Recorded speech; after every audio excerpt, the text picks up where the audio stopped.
Welcome to TBC.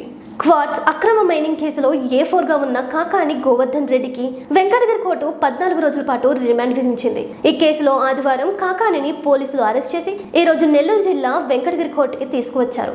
విచారణ తర్వాత health checkup చేసిన డాక్టర్స్ ఆ వెంటనే వెంకటగిరి కోర్టులో హాజరుపరిచారు.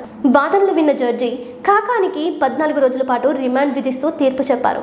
మాజీ మంత్రి కాకానిని నెల్లూరు జిల్లా సెంట్రల్ జైలులో ఉంచాల్సిందిగా ఆదేశాలు జారీ చేశారు.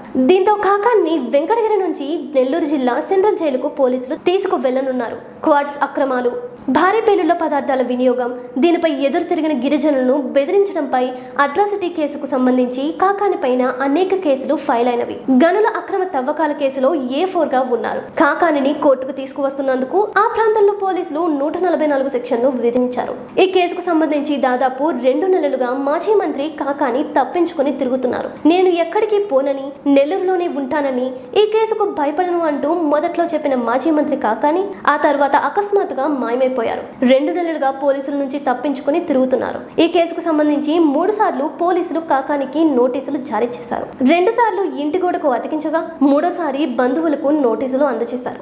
అయినప్పటికీ కాకాని పోలీసుల విచారణకు హాజరు కాలేదు. దీంతో ఆయన కోసం పోలీసులు వెతకడం ప్రారంభించి బెంగళూరు బయట ఉన్న ఓ రిసార్ట్ లో పోలీసులు కాకానిని అరెస్ట్ చేశారు. అయితే అరెస్ట్ అయిన కాకాని పోలీసులకు ఏమాత్రం సహకరించలేదని, ఇన్వెస్టిగేషన్ లో ఏమడిగినా నాకేమీ తెలియదని, ఈ కేసుతో సంబంధం లేదని చెప్పినట్లు సమాచారం. ఆపై మాజీ మంత్రిని వెంకటగిరి కోర్టులో హాజరుపరచగా 14 రోజులు రిమాండ్ విధించింది కోర్టు.